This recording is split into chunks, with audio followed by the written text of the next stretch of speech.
បាទសួស្តីអ្នកទាំងអស់គ្នាសូមស្វាគមន៍មកកាន់ Channel ខ្ញុំប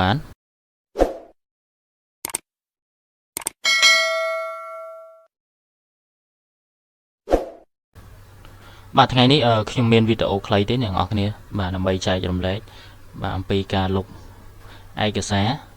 រឬក៏លុប page នៅក្នុងបាទកម្មវិធី Microsoft Word បាទបងប្អូនខ្លះក៏បានដឹងបាទបងប្អូនខ្លះក៏មិនទាន់បានដឹងពីរបៀបលុប page នេះអ្នកទាំងអស់គ្នាបាទអញ្ចឹងខ្ញុំលុបតាមបាទរបៀបរបស់ខ្ញុំបាទបើសិនជា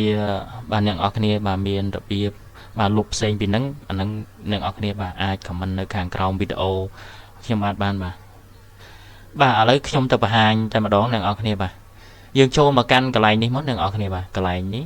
បន្ទាប់ពីយើងបាទចូលមកកាន់កន្លែង view នេះហើយអ្នកទាំងអស់គ្នាបាទមើលមកខាងនេះអ្នកទាំងអស់គ្នាបាទយើងចុចបាទ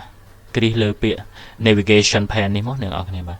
បន្ទាប់មកវាលោតមកផ្ទាំងបែបនេះអ្នកទាំងអស់គ្នាបាទកន្លែងនេះមាន heading មាន page មាន result អញ្ចឹងអ្នកទាំងអស់គ្នាបាទអញ្ចឹងបាទខ្ញុំនិយាយតាក់ទងជាមួយនឹងការលុប page នេះទេអ្នកទាំងអស់គ្នាបាទ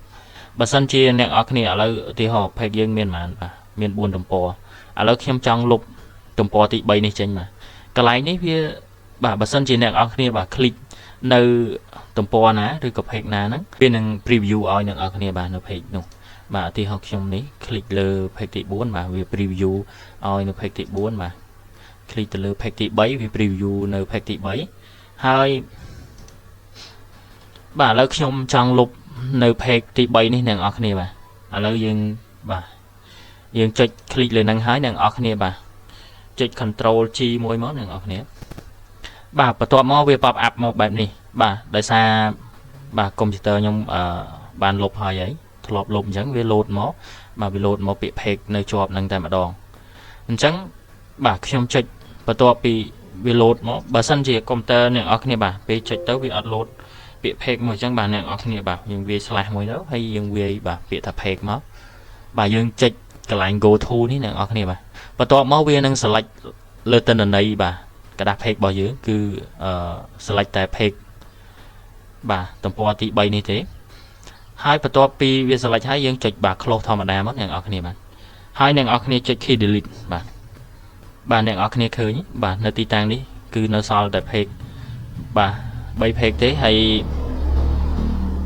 បាទទិន្នន័យនៃ page ទី3ដែលយើងបានលុបនោះគឺវាបានបាត់ទៅហើយអ្នកនរគ្នាបាទចឹងវីដេអូនេះបាទមានតែប៉ុណ្្នឹងសម្រាប់បង្ហាញទៅកាន់អ្នកទាំងអស់គ្នាបាទសូមអរគុណសម្រាប់ការតាមដាននិងទស្សនាបាទសូមជួយចុច Subscribe Channel ខ្ញុំបានម្នាក់មួយដើម្បីទទួលបានបាទវីដេអូផ្សេងៗទៀតបាទសូមអរគុណសូមគោរពលា